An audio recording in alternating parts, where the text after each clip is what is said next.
Pembangunan. Topik: Teori dan konsep pembangunan. Cabaran pembangunan. Konsep pembangunan.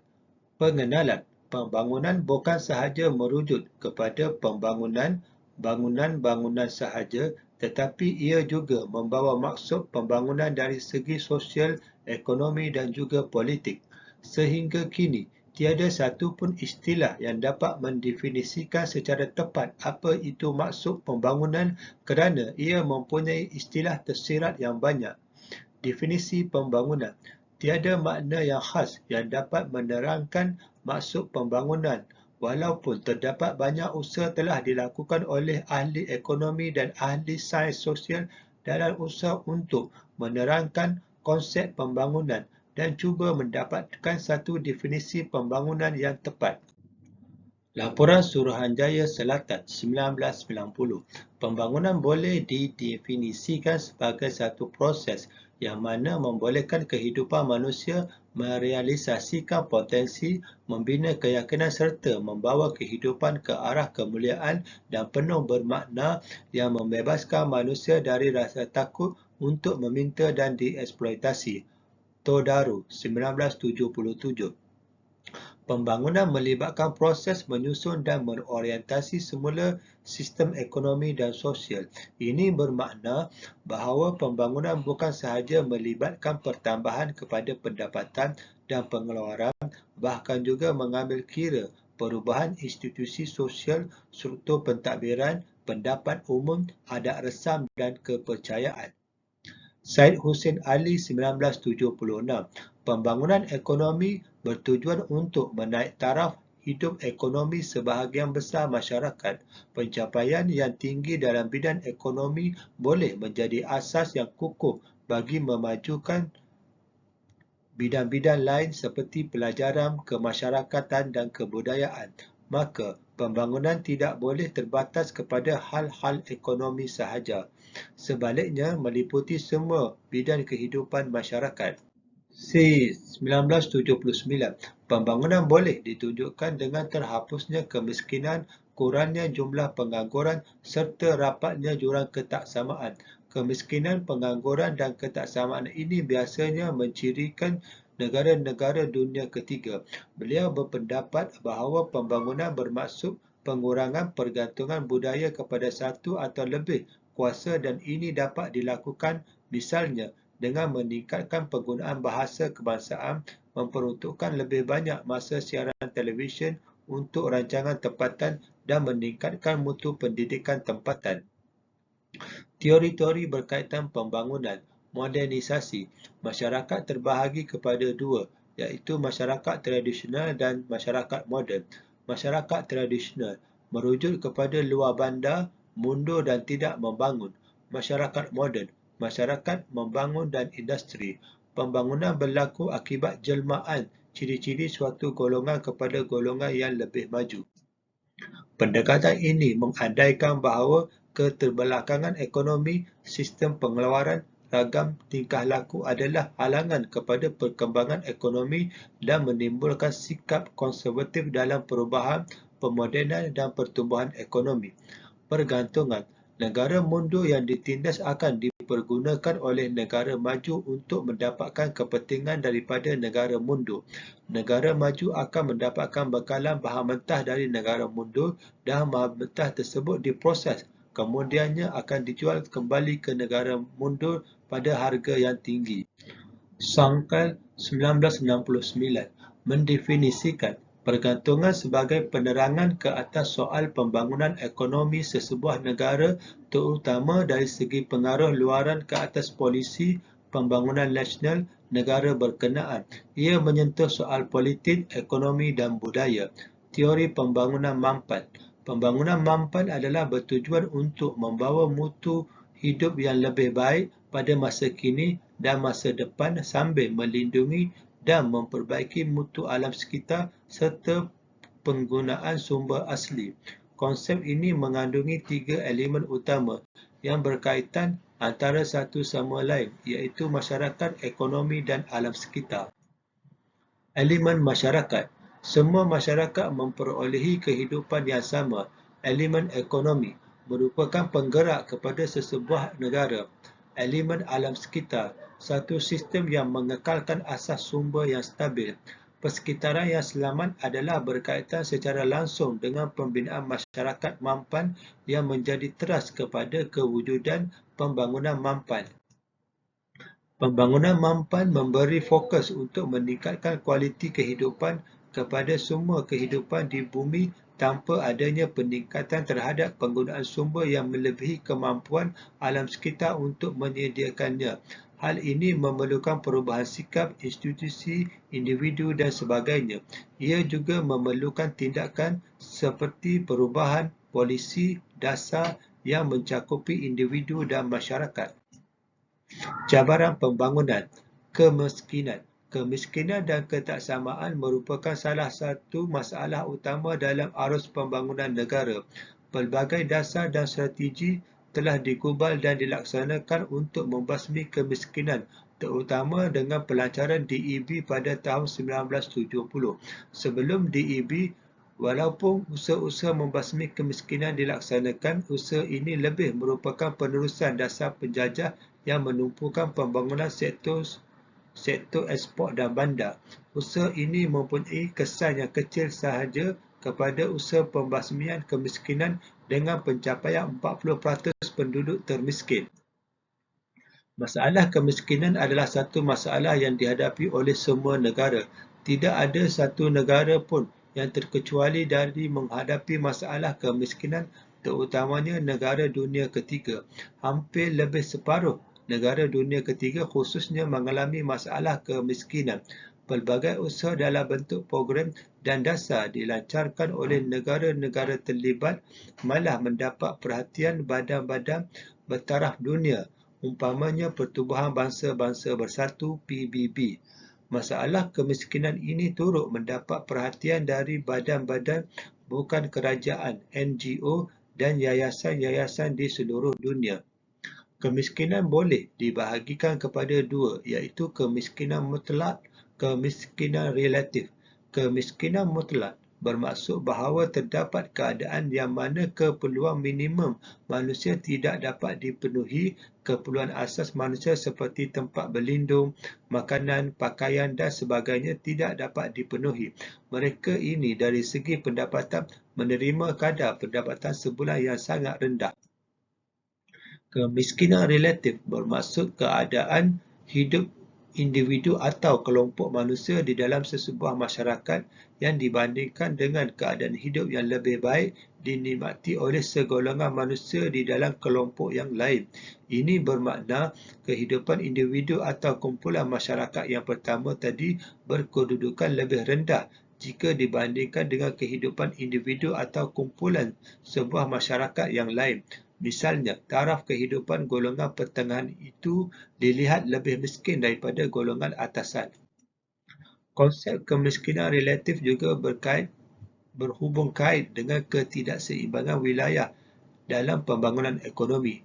Negeri-negeri yang kurang maju di Malaysia masih ketinggalan jauh dari segi kemudahan infrastruktur asas dan perkhidmatan sosial. Usaha-usaha yang lebih banyak perlu dilaksanakan untuk membetulkan ketidakseimbangan pendapatan di kalangan negeri-negeri. Dalam melaksanakan dasar-dasar membolehkan golongan miskin menikmati faedah yang saksama dari pembangunan ekonomi, DEB mengambil kira beberapa faktor. Dengan kemajuan pesat yang telah pun dicapai dalam mengurangkan kadar kemiskinan, masalah kemiskinan tidak lagi sebegitu besar atau serius. Sebahagian besar daripada masalah kemiskinan yang berbentuk umum boleh diatasi melalui proses pembangunan. Menurut Sears 1979, pembangunan boleh ditunjukkan dengan terhapusnya kemiskinan, kurangnya jumlah pengangguran serta rapat jurang ketaksamaan. Dengan adanya kemudahan pendidikan dan latihan serta peluang-peluang pekerjaan yang lebih banyak Di dalam sektor bukan pertanian, golongan miskin akan dapat mengalami mobiliti sosial dengan lebih pesat dan seterusnya akan dapat mengatasi masalah kemiskinan. Selaras dengan perubahan struktur yang berlaku dalam ekonomi, isi rumah luar bandar akan semakin kurang bergantung kepada sumber pendapatan tradisional seperti pekebun kecil, getah penanaman padi dan penangkapan ikan. Kerajaan haruslah mengkaji semula pendapatan yang diamalkan dalam pelaksanaan program-program pembasmi kemiskinan dengan mengambil kira perubahan yang berlaku dalam ekonomi. Selaras dengan itu, program-program harus disesuaikan supaya memberi tumpuan kepada aspek-aspek yang klinikal dalam membasmi kemiskinan di kalangan semua kaum dan tidak lagi menggunakan pendekatan secara meluas kerana ia tidak lagi berkesan. Seterusnya, penekanan terhadap program-program pembasmian kemiskinan akan beralih ke arah memenuhi keperluan tertentu golongan termiskin bagi membantu mereka mengatasi masalah kemiskinan. Dalam usaha untuk membasmi kemiskinan, konsep berdikari akan diberi penekanan. Sehubungan dengan ini, kerajaan haruslah terus memberi sokongan keuangan kepada badan-badan bukan kerajaan yang terlibat dalam masalah kemiskinan. Usaha-usaha juga akan dibuat untuk meningkatkan produktiviti dan pendapatan isi rumah yang lain melalui program-program berasaskan konsep berdikari dan kemasyarakatan. Industri dan perindustrian. Perbezaan antara negara yang dikatakan kaya dengan negara yang dikatakan miskin umumnya merupakan pembahagian negara industri dan negara bukan industri. Ada pendapat yang mengatakan negara yang maju dan membangun merupakan negara industri.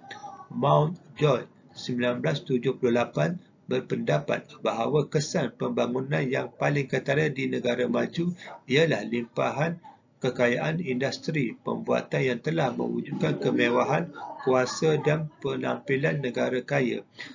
Dengan sebab itu, tidaklah menghayalkan bahawa pengenalan industri pembuatan dianggap sebagai idaman kebanyakan negara miskin.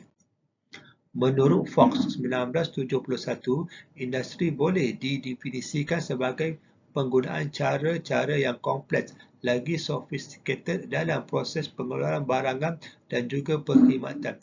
Cara-cara yang kompleks ini memberi implikasi penggunaan jentera dengan tujuan memperbaiki kuantiti dan kualiti pengeluaran. Moore 1965 pula telah memberi pengertian proses perindustrian sebagai pertambahan penggunaan alat-alat teknologi moden termasuk penggunaan jentera dalam sektor pertanian, industri dan perkhidmatan. Langkah-langkah untuk membangunkan industri sektor perindustrian adalah pelaburan semula, penyelarasan industri, penyelarasan terhadap sistem galakan cukai, penyelidikan dan pembangunan industri kecil dan sederhana. Pertanian. Sektor pertanian harus disusun dan diorientasi semula untuk meningkatkan produktiviti dan daya saing. Hal ini memerlukan peralihan yang besar daripada pertanian berskala kecil kepada satu tanaman dan berteknologi tinggi. Penglibatan oleh beberapa sektor swasta dan pertanian secara tersusun harus digalakkan terutamanya dalam pengeluaran makanan. Lembaga Kemajuan Tanah Persekutuan Federal Land Development Authority atau FELDA, Lembaga Penyatuan dan Pemulihan Tanah Persekutuan, Federal Land Consolidation dan Rehabilitation Authority, pihak berkuasa kemajuan pekebun kecil perusahaan getah, Rubber Industry Smallholder Development Authority. FELDA adalah satu agensi kerajaan yang menangani penempatan semula penduduk luar bandar yang miskin ke kawasan-kawasan yang baru dibangunkan agar meningkatkan taraf ekonomi mereka. FELCRA membangunkan sektor luar bandar dengan membantu penduduk-penduduknya menyertai aktiviti-aktiviti ekonomi negara, Malaysia dan seterusnya meningkatkan taraf hidup dan nilai kehidupan mereka. RISDA bertanggungjawab dalam penyelidikan, pengembangan, pinjaman pertanian, pemrosesan dan pemasaran getah demi mewujudkan dan mempercepatkan permodenan sektor pekebun kecil. Bagi meningkatkan keberkesanan institusi pertanian, beberapa agensi telah disusun semula. Lembaga Pasaran dan Pelesenan Getah Malaysia dan Lembaga Penyelidikan dan Kemajuan Getah Malaysia telah digabungkan menjadi satu badan, iaitu Lembaga Getah Malaysia. Institut Penyelidikan Minyak Kelapa Sawit Malaysia dan Lembaga Pendaftaran dan Pelesenan Minyak Sawit Malaysia telah digabungkan menjadi Lembaga Minyak Sawit Malaysia. Mengenai pembangunan tanah, dua buah lembaga kemajuan wilayah iaitu Lembaga Kemajuan Pahang Tenggara dan Lembaga Kemajuan Wilayah Jengka telah diswastakan. Sementara itu, FEDA, FEKRA dan RISDA juga telah dikontrakkan bagi meningkatkan kecekapan dan keberkesanan masing-masing. Galakan terhadap aktiviti pertanian berkelompok serta penyediaan khidmat sokongan juga harus diberi penekanan. Pembangunan institusi melalui penyatuan dan pemulihan tanah pertanian sedia ada akan terus menjadi satu strategi dalam pembangunan pertanian. Menurut Smeltzer 1959, proses modernisasi teknologi perlu untuk mengubah dari teknik tradisi kepada aplikasi pengetahuan yang saintifik serta mengkomersialkan pertanian dari bersaiz kecil kepada ladang komersial. Pemodenan sektor pertanian juga harus dipercepatkan lagi melalui peningkatan dan penyaluran khidmat sokongan pertanian. Galakan ini harus disediakan bagi menggalakkan pertanian menceburi bidang pertanian secara komersial, mengambil guna teknologi baru dan meningkatkan produktiviti. Khidmat ini termasuk PMP, latihan, khidmat pengembangan dan sokongan serta penyediaan kemudahan kredit dan infrastruktur asas. Aktiviti PMP juga sekiranya dilaksanakan secara menyeluruh akan mengatasi beberapa kekangan dalam sektor pertanian, terutamanya produktiviti yang rendah dan kekurangan tenaga buruh. Contohnya, bagi komuniti kelapa sawit, MPOB telah mempertingkatkan produktiviti melalui penggunaan jentera dan penanaman pokok kelapa sawit renik berhasil tinggi. Di samping itu, beberapa produk baru seperti margarin yang diperkaya dan minyak campuran termasuk produk daripada campuran minyak sawit dan susu kambing telah dibangunkan. MADI juga harus memberi tumpuan terhadap penyelidikan dalam pembangunan keluaran bagi mengeluarkan jenis beras, buah-buahan, sayur-sayuran dan ternakan yang bermutu tinggi di samping pengkomersialan hasil penemuan penyelidikan. Penambahbaikan secara bioteknologi terhadap isirun sawit sebagai bahan makanan ayam itik, pengeluaran baja bio daripada bahan buangan pertanian, pembangunan keluaran herba untuk bahan penjagaan kesihatan dan teknologi pemprosesan umbut kelapa dan kelapa sawit antara bidang yang diberi perhatian khusus. Projek rintis bagi penanaman sayur-sayuran dan buah-buahan secara komersial juga haruslah dilaksanakan secara menyeluruh untuk menggalakkan pengkomersialan. Penggunaan baja kimia yang dirumuskhas di tapak ujian telah berjaya meningkatkan hasil padi melebihi 2 kali ganda serta mengeluarkan beras yang berkualiti yang lebih baik. Penyertaan sektor swasta dalam perusahaan komersial berskala rendah dan besar akan dipertingkatkan melalui pewujudan lebih banyak kawasan kekal pengeluaran seperti tanaman teknologi pertanian dan horticulture, bandar serta ladang satelit. Kemudian infrastruktur sokongan dan perkhidmatan seperti pusat pengumpulan dan pengedaran, kemudahan gudang pembungkusan, bilik sejuk dan pasar borong serta perkhidmatan pengangkutan juga harus dipertingkatkan. Buah-buahan dan sayur-sayuran juga harus diberi tumpuan khusus dalam potensi pembangunannya yang tinggi. Oleh itu, pengeluaran buah-buahan dan sayur-sayuran harus dipertingkatkan bagi memenuhi keperluan pasaran tempatan dan ekspor selain daripada untuk memenuhi permintaan industri pemprosesan.